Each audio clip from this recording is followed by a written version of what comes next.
جہاں جہاں لٹانے کو جی چاہتا ہے، وہاں مال و دولت کی کیا ہے حقیقت، جہاں جہاں لٹانے کو جی چاہتا ہے۔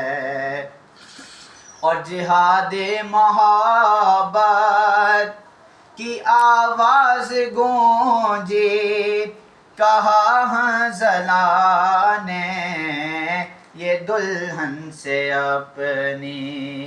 اس شعر کے اندر پورا ایک واقعہ ہے کہ حضرت حنظلہ رضی اللہ تعالیٰ عنہ، آپ کی جب شادی ہوئی اور شادی کی پہلی رات تھی، تو میرے آقا علیہ السلام نے اس وقت اعلان جنگ فرما دیا، اور حضرت حنظلہ رضی اللہ تعالیٰ عنہ اپنی بیوی کے ساتھ کمرے میں موجود تھے۔ جیسے انہوں نے اعلان سنی، حضور صلی اللہ علیہ وسلم کی آواز سنی، تو آپ نے اپنی بیوی سے کہا کہ تم مجھے اجازت دیتی ہو کہ میں جنگ کے لیے چلا جاؤں؟ تو ان کی بیوی نے کہا جی جی آپ بالکل جائیں، حضور نے بلایا تو آپ بالکل جائیں۔ تو وہ ناپاکی کی حالت میں جنگ کے لیے چلے گئے تھے۔ جنگ میں گئے، آپ نے جنگ کیا، شہید ہو گئے جنگ میں۔ سارے صحابہ کرام جتنے شہید تھے سب کی لاش، سب کے جسم مبارک مل گئے، آپ کا جسم مبارک نہیں مل رہا تھا۔ تو صحابہ نے پوچھا یا رسول اللہ سب کی تو لاشیں مل گئی، حضرت حنظلہ کہاں ہیں؟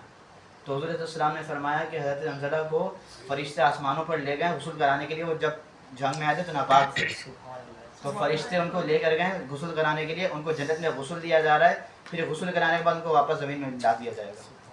حضرت حنظلہ کی یہ شان ہے۔ شاعر کہہ رہے ہیں جہاد محبت کی آواز گونجی، کہا حنظلہ نے یہ دلہن سے اپنی، اجازت اگر دو تو جام شہادت، اجازت اگر دو تو جام شہادت، لبوں سے لگانے کو جی چاہتا ہے، اجازت اگر دو تو جام شہادت، لبوں سے لگانے کو جی چاہتا ہے۔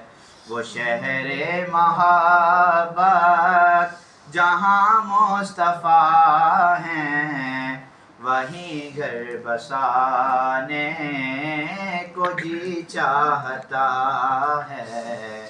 وہ سونے سے کنکر، وہ چاندی سی مٹی، نظر میں بسانے کو جی چاہتا